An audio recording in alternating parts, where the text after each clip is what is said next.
อันนี้เขาก็ว่าถามอยู่เช้านี้เขาก็ถาม โอ้พ่อน้องไม้บ่กินเหล้ากวดนั่นน่ะเบิดแล้วบ่ ยังมันนั่น ลูกเราบ่ตกเฮือนบ่ซะลูกกับหลาน จังเลย แล้วมาเอามานำบ่แต่ละมื้อ บอกเลยป้า ปลาโดดทีบเลยนะ ป้าเมาเหล้าแล้วก็นอนแล้วก็เริ่มก็หลานน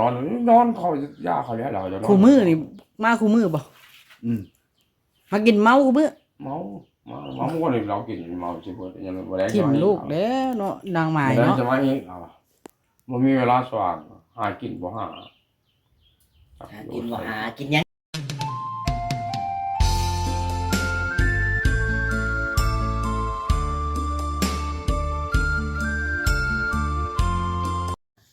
เอาว่า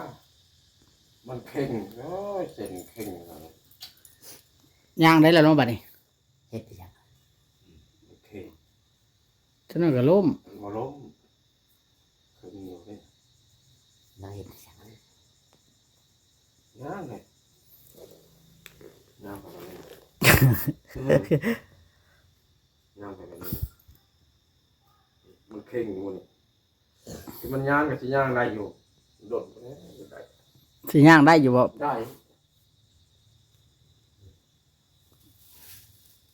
เมื่อกี้ฮันก็ย่างลงมันก็จะยากเลย ตัวนี้ได้ดอกบ่ เมื่อนี้ใครแล้วมือนี่ก็ใครแล้วก็จะใครมันงับได้เนี่ยขอกันนี่ ไปหาลูกบ่เมื่อวาน ลูกวันไหนลูกบ่บ้านน้องซ้ำ บอกป้ามันคนหลายมันนั่นเลยบอกมันกลับไปนั่นแล้วมันก็เขาเฮ้ยยามัน ลูกบ่บ้านน้องซ้ำท่านหมอว่าโอ้โหลูกก็ย่านแท้ แม่นลูกเจ้าย่าจังมาอยู่นำเจ้าเนาะ นี่แบบนี้แล้วยาก็สิได้อยู่เป็นนั่นเลยสิเดินทางนี่ก็ บ่ได้เมื่อยบ่ได้บ่ย่างเลย ยากนี่นะบ่ธรรมดาอยู่แต่มันเข่งนี่นะมันเข่งกันตัวนี้ เก่งน้ำบาดแผลนะบ่ เข่งตัวนี้ดีนี่สิย่อยอยู่ก็เอายามันมาปลุยยามันมาปลุยนี่นะก็มันคง ค่อยว่าอันบาดแผลเจ้าน่ะมันฉีกขึ้นมาว่ามันบ่เข่งพัน เข่งตัวนี้นะมันแบ เอบ อ ว่า มันดึงไว้ มัน กำลัง ดึงไว้มันเข่งแน่นี่แต่ว่าตัวนี้ฮุบเลยนะตัวนี้ดีเลยก็นั่นแหละบาดนี่ กันสมมุติเฮานั่งสุ่ม4สุ่ม5มันพัดสิยะออกเนาะแม่นบ่ เวลาเนี่ยเขานั่งเนี่ยเขานอนข้างเดียว3-4 เดือนเนี่ยนอนข้างนี้มันได้7 บาทเลยบ่ายก็งาบนั่นบ่ายมันงาบอยู่ บ่ดีเนาะ แต่ว่าเขาดีแล้วเขาเอายาตัวนี้ใส่ เริ่มดีแล้วบ่ เริ่มแล้วแต่มันบริคือเก่าแล้วแต่ ขายเบิ่งเนาะโอ้ นั่นนี่เขาเอายาแล้วมาใส่ยาแดงนี่เพราะว่ามันจะดีได้นี่เริ่มจะดีเลยนะมันจองแต่ว่าตัวนี้บ่จองไว้นี่ เรียบร้อย ได้ ๆอย่างเรื่องไหน ไปดิน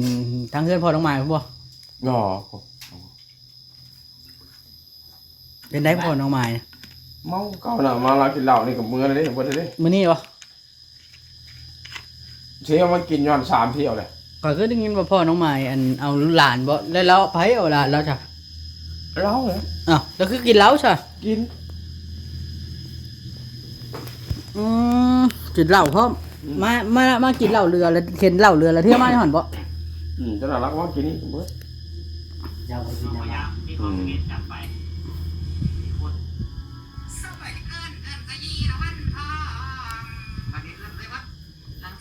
เฮ็ดหยังจานนี่เปิดไว้ดังแล้วพ่อน้องไม้มากินเหล้าดูบ่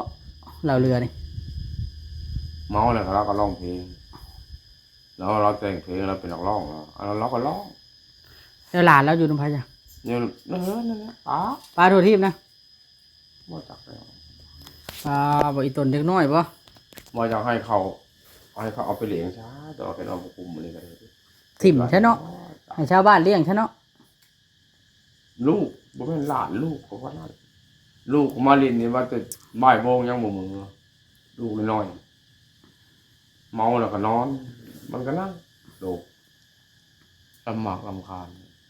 เมียตายแล้วปัดปัวปัดเป็นนั่นนี่เนาะ ใช่ เปิดคลิปกัน แสดงว่าบ่มีความรับผิดชอบเนาะท่านหมอเนาะ บ่มีตัวยาใหม่เอ้ยกินเหล้าเจ้าต้องตั้งใหม่ต่อครอบครัวบ่มีเนี่ยเจ้าก็ต้องมีลูกมีเต้าเจ้าต้องตั้งลูกตั้งใจไหม บ่พังบ่ บ่ฟัง ก็บ่พังไว้คนแบบนี้เนาะ บ่ฟังหรอกบ่ได้หรอกบ่ได้แล้วบ่ได้เฮ็ดบ่ได้เฮ็ดบ่ได้เอาไว้ขึ้นมาเราร้องเพลงให้ฟังน่ะเมากินเหล้าเมาเราร้องเราเป็นนักร้องบ่ฮู้หยัง จักกินข้าวกับหยังแต่ละมื้อเนาะลูกเนาะ บ่จักแล้วจักกินหยังลูกก็ลูกชายบักอันนั้นก็ สวัสดี นั่นแหละ สบายดีพ่อแม่พี่น้อง มาเฮ็ด ลูกชายก็พอสำนั้น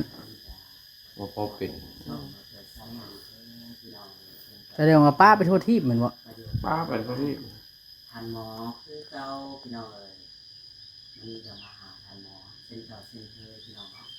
หลังจากโบราณเขามา บ่พอสิใหญ่เนาะแต่ละคน เขามาหาทันหมอคือเจ้านั่นแหละ พ่อน้องมายเป็นคนกินเหล้าคันบ่ได้กินเหล้ามื้อหนึงแล้วอยู่บ่ได้นุ่งเชื่อเองก็เป็นแล้วบ่ได้นี่แก้เองก็ได้นุ่งเชื่อเองก็ได้บ่ได้นี่ ทันหมอ อืม เพิ่นก็อยู่เพื่อนอยู่มันเนาะ ได้เลย บ่มีผู้สาวเพิ่นมา ได้แน่น่ะได้ เมื่อวานมีผู้สาว บางทีบ่ได้ได้ ครูบา อืม มีทั้งผักอะไรเนาะเป็นตะคูเนี่ยปอนเนาะมาทำงานเอาไปเลยมาเอาไปทำงานเป็นพี่น้องเนาะไปเป็นใจเป็นใจที่เจ้าบัวหลายในห้องครับไปเลยน้องไปที่จานมาส้มเนาะน้องกันเลยทำทันเนาะ หลวงพ่อมาวานนี่เนาะ มาเดี๋ยวพอสิโดนอันนี้พอนั่น ทำไรบ่ เดี๋ยวพอท้องไหลเดี๋ยวพอไหว จะได้แล้วจังมา มา เจ้าก็บอกไปก่อน มาเพิ่นก็เอาเงินให้50,000เลยก็ข้าวต้มขนมบอกยัง ขนมนะบ่ขนม ก็ย้ายให้สมมาดิดน้ำ อ๋อ มื้อนี้15 16คนเลยมา มื้อนี้นะ นั่นแหละจังง่ายจังมันมาหมู่บ่นี่จังนั้นเพราะมาไปจังนั้นพวกนี้มา เลยหนี้ ง่ายเดี๋ยวอันไปดินทางกันเด้อว่ะ เขามาขออยู่นำบ่จ๊ะ จ้าสบายดีท่านหมอ สบายดีบ่แดงเพิ่นลงต่อบ่เที่ยวมากินน้ำไปมะม่วงมากินมะม่วงไปเอาบ่มาเนาะ ไผเอาข้าวมาให้ ฮะไหน ไผเอาข้าวมาให้ ข้าวนี้เอามาแต่ข้าวเหลืองมื้อนั้นน่ะ ข้าวเรือข้าวหนึ่งนะบ่ มีหยังกินนี่นี่ บ่มีนะคือขนมได้ขนม คอยว่าจะมือเฮือนหลานจะนะ ยังยังบ่ได้มื้อ ใช่เหือหลาน ค่ำไปแล้วสิมื้อยังหาลิ้นอันนั้นก็ หลานคนใด แล้วบ่อยู่เขาอยู่เลย บ่แม่นว่าวันอยู่ที่แรก บ่ ว่านี่ไปขอขมาเอื้อยบ่ เพิ่น มี ให้ หยังไปหากันนะ เพิ่นให้อภัยอยู่ มีหยัง เพิ่นให้อภัยอยู่บ่เพิ่นว่า อภัยไปยังผมบ่ได้หายในเขต ก็นั้นปรับตัวเป็นคนดีบ่เพิ่นว่า เพิ่นให้บ่ หมอบ่ได้หายแล้วให้หายประหยัดโลคาบ่ให้มีบาปมีเวรบ่ให้มีกรรมสั่งกรรมก็ได้กรรมสั่งเวรก็ได้เวรสั่งอะไรได้อันนั้นก็ให้วิทย์ให้ว่างบ่ให้มีกรรมมีเวรให้มีแต่ความเจริญให้มีความสุขความเจริญ ท่านหมอไปขอขมาเอ้ย โดย เราบ่ได้หาเราก็บ่ได้ว่าหยังเนาะ บ่เด้เอาบ่ได้ย่อยังเอาบ่ได้ มาซุมื้อบ่อันพ่อน้องมาย มานี่นะมากินเหล้าเหลือ เป็นเล่าเรือน่าจังมาเนาะ มาแล้วก็ร้องเพลงให้ฟัง เราเพลงแนวใดเรา ร้องเพลงบ่ได้ไอ้ก็บ่ว่าหยังแหละตอนนั้นแหละเราร้องเพลงความเราร้องเพลง ว่าไงมักร้องเพลงเราเนาะ มาร้องเพลงมักไปนั่นวันลูกกับหลานจักว่าไงนี่ก็เมาเหล้าได้สิ่งมาเลยอยากสุกมา ป้าลูกป้าหลานไว้ทั่วทิพย์แล้วแหละ ป้า เพิ่นเมา ป้าหลานว่าหลานน้อยจักสิก็เพิ่นจักสิไปเนี่ยไหนแล้วหมดจักเอาใส่ขันไดเลี้ยงแล้วขังไว้เฮิร์นนะ เงินตายเนาะ เป็นอะไรเป็นนะดักแนวนะ ท่านหมอคือบ่เบิ่ง ฮะ ท่านหมอเอาไปเบิ่ง คอยสิเบิ่งก็คอยก็สิบ่รอดเอาว่า ท่านหมอสิบ่รอดแล้ว อ่า เอาในสา บ่รอดแล้วเอามันยังซ้ำนี้เลยก็ อืม ค่อยๆไป ต้องมาเดี๋ยวไปป้าลูกเฮ็ดหยังเนาะแม่นอยู่ดอกไปหาเงินก็ได้หาเงินบัดป้าลูกทำทิ่มลูกก็แล้ว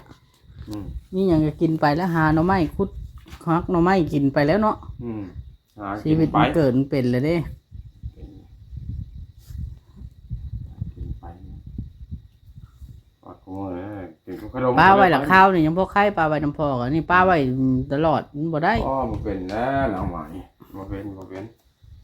นางไหมนางองค์น้ำ ไปลูกไปไหน องค์น้ำนี่ก็ไปกับป้าลูกไว้แม่ ไปทางไหน ไปแล้วมันมีแม่ป้าลูกไว้แม่เนาะ อันนี้ก็ยังพอไข่ อืม เขายังแพงหลาน ผม เขา ก็ให้อยู่แซวๆอยากขนมหมูบ่ได้กินบ่มีเงินนะ บอกให้เอากับไอ้ปื้อบ่เอา บ่ได้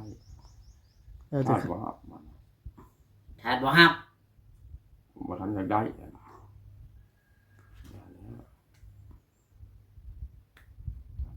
มันแหละ แต่ไปแต่มัน อืม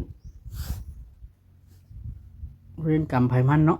เล่นกรรมให้มันก่อยแล้วคนมาเขายอกเอาคนมายอก ยอมได้ได ยอกโอ้ยสิบ้านอยู่น้ำเด้อฉันเดียวโอ้ยมาเขามาแล้วเขาบอกยอกมาเด้อว่ะ แต่จริงในใจก็อยากให้เขามาอยู่บ่ หมออยากให้มาเนี่ยมากับวันนี้แล้วเขาก็ประมาณแล้วเอาสภาพการแบบนี้กันเขายอกมัน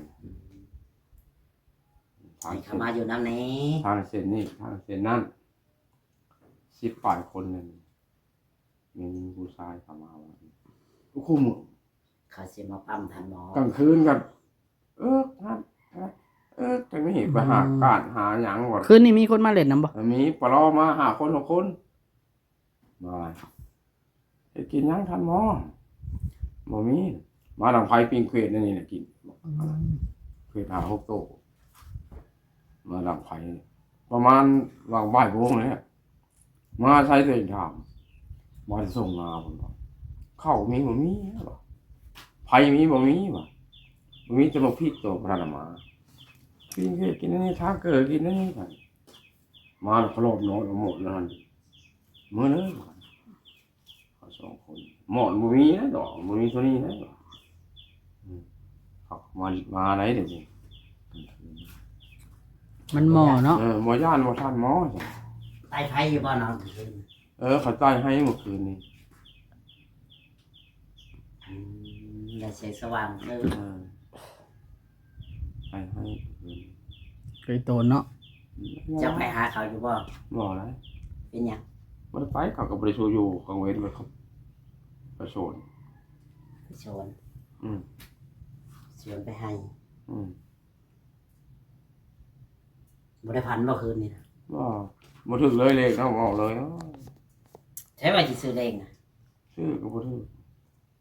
มันออกเลขไง ไปคุย ของเขาว่าเลขควายว่า ตึกมา เลขม้าแล้วก็บ่กลับเลขควายบ่เลขควายออกมันหาก็ออก เลขดาวเลขแมว นะ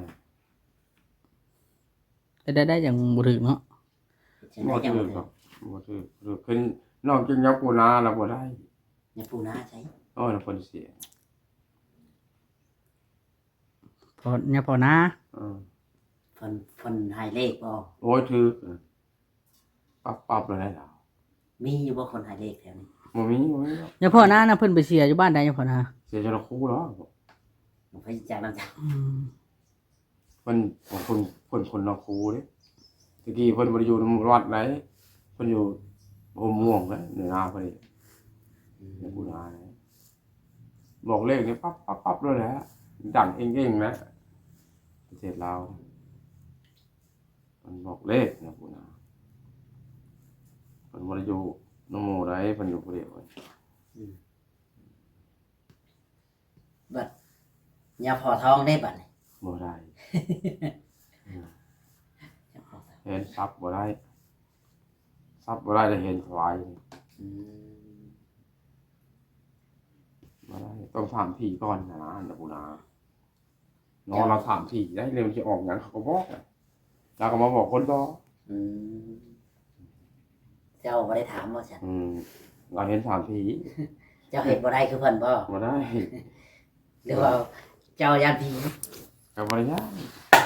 อย่าพ่อหน้านะบ่ถามพี่ เราถามผีนอนถามผีได้เราปลุกผีได้เลย เจ้าก็บ่ถามพี่จ้ะ มาได้ขอ เจ้าบ่ได้ของดีนำลาวบ่ อืม อย่าว่ามีของดีนำลาว ว่า ไผจะได้ของดีนำลาว ตรงนี้ก็ได้แล้วอืม มันแน่ได้นั่งก็ว่ามันน่ะ เหมือนไหน ผู้ชายมาหาจักบ่ว่านั่งหัว ไม่ใช่ เจ้านั่นแหล้วมาเห็นมันมานี่คือว่ามันนี่แหละ มันเข้าไป สิอยู่ได้บ่แนวนี้น่ะคนเดียวน่ะ ไหน แม่น เขาเจ้าบ่ญาติอย่างน้อยญาติยังโอ้คืนนอนนี่สิอยู่นี่บ่นอนนี่ใช่นอนไปค่ำมากอ่ะมันคนคู่มือนี่ไปจนแจ้งเนาะไปญาติไปรถเป็นวันไปสักไปสักอย่างนอนเลย นอน นอนรับอยู่ว่า รับ กินกับหยังข้าวคืน เป็นเครียด กินน้ำข้าวบ่ เป็นเครียด ปิ้งเขียดน้ำข้าว เป็นเครียดกิน วิ่งกินเองเป็นบ่เขียด มันเขาแล้วกินเนี่ยเขา ข้าวปิ้งหรือกินน้ำข้าว เขา ใส่กินน้ำข้าวนะอะไรกันเนาะ เขาเฮ็ดเขาทำให้กินเขามันมีผู้หมาเนาะวันพวกแดงนะมาสองเทื่อเทื่อมามันมาเป็นยังไงมาจอบเจ้าได้มันมากินน้ วันนี้จะคนแล้วมันนี่ ำ18 คนนึง เพื่อคำนี่กะแต่คนน่ะ ยังว่าประมาณจังแล้วท้องมั้งบ่คำเนี่ยคำอยู่นี่แล้วผู้นั้นไปหันไปมาแม่นี่ร้านไปนี่มาโยตัวมันมีไปมาลัดป่าลัดดกมาทางไหนก็เป็นทางเบิด อยากให้เขามาหรือบ่อยากให้เขามานี่ เนี่ยจะให้มาอยู่ อยากให้มาอยู่เนาะ อืม ให้เขามานั่งเป็นเพื่อน อืม มานอนเป็นเพื่อน บ่เขาบ่นอน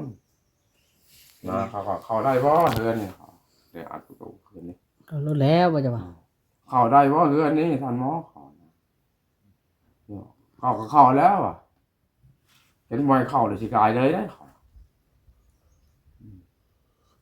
เงินแล้วก็ต้องขออนุญาตก่อนเนาะ เข้าแล้วว่าเข้าทางไหนเขามาไขให้แน่ซั่นหมอไขเองแล้วว่ะ ฉันจะนอนอยู่ในก็บ่ได้ยินแล้ว บ่ได้ยินเขาก็สิปลุกอยู่แล้วเขาสิมาหาเนาะเขาจะมาดิดนำมื้อแรงนี่ตะครูฟ้องต้องมามื้อแรง แล้วว่าบ่ มาบอกแล้วมื้อแรงสิมาดิดนำเด้อ ใช่เหือน เนี่ยเฮินเราขายเกินแล้วหลังใหญ่ๆสายเกิน อืม ตะครูฟ้องเรากลายไปนานเราว่ามื้อแรงสิมาดิดนำเด้อเราสิเอามะม่วงมาสุกินมาแล้ว มาสอนหนังสือเจ้าบ่ หมอเรามานั่งเล่นมานั่งเองนั่งเล่น คันมียานี่สิชักเป็นบ่นี่ อย่านะบ่ได้เป็นยาแบบยาเบ็ดนี่เขามาถามอยู่แล้วยาเบ็ดยาน้ำที่นอนนี่ได้เอาจับให้ได้ซักนี่ ยังบ่ได้ บ่ได้เด้มันยัง เฮียนกรรมเด้อ มันยังแข็งอยู่นี่แต่ว่าเขาคือเห็นแบบว่าใส่สโลมใส่ยานี่แบบเราบ่ได้หักยาหักหยังใส่แบบสไตล์มีนานี่ได้เพราะเขาจับนี่เลยเนี่ยงาจับมันไปได้ ขอยประกาศให้เจ้าแทงน่ะบ่อยาก เนี่ยพวกยาน้ำนี่ยาน้ำยาเบ็ดนะเขามาถามนะเขาไปให้ตนาถามเอามาขายร้านเขาอยู่เฮือนบ่มีเบิดเลยตัวบ่มียาน้ำยาเบ็ดยาดีนอนยาปลา กันไข่นี่เฮาสิชักา ปลายร้า หยังทันบ่ ฮะ กันไข่เฮาสิชักยาหยังกัน ปลาร้าอัมพีอักเสบเวโกซิม อืม ก่อยกันเลยก็ยา อืม ปลาร้ายาปลาร้าอัมพี บดใส่น้ำบ่บดใส่น้ำแล้วดูดชักบ่ ก็ก่อยกันนั่นเนาะ จ้า ก่อยกัน เจ้าได้คอยบ่ได้เป็นหมอก็บ่ได้ พวกไข่ได้บ่เขาไข่ว่ะ วันนั้นบดใส่น้ำบ่เอาเป็นเม็ดแล้วมาบดใส่น้ำบ่ มาแล้วเป็นน้ำเป็นก้อน มันเป็นน้ำแต่เก่าบ่ เป็นน้ำจะเอายาซักยาแล้วไข่ อืม ชักตัวเองนี่กล้าชักบ่ บ่แล้วบ่ได้บ่กล้าแล้ว มาตัวเองมันบ่กล้าชัก เป็นหมอได้บ่กล้าชักตัวเองมาชักคนอื่นมันกล้าเด้ อัมพี่มันอักเสบแห้งกะก่อนกับเบลโกซินมันก่อยกันยามต้องเป็นชีวิตแล้วสามหลอดต่อเข็มไม่ว่าเขาเช็ด3 เข็มก็ได้หูจักอยู่แล้ววิธีน่ะหอกไว้ได้มันเฮ็ดบ่ได้เลยจ้าบ่มีทุนบ่มีฮ้อนเลย ก็บ่แข็งแรงเนาะ เดี๋ยวนี้นะยาน้ำยาเวทหนึ่งเขาถามนะเขาขายไปให้ไปนานอยู่ให้อยู่นาวเขาจะไปห้องหมอไปให้อยู่นากลางค่ำกลางคืนยาดีท้องดีไข้โอ้ย อืม ยาเวทนี่ผมเจ็บแอร์นี่จัดสรรให้เขาเลยแหละกะ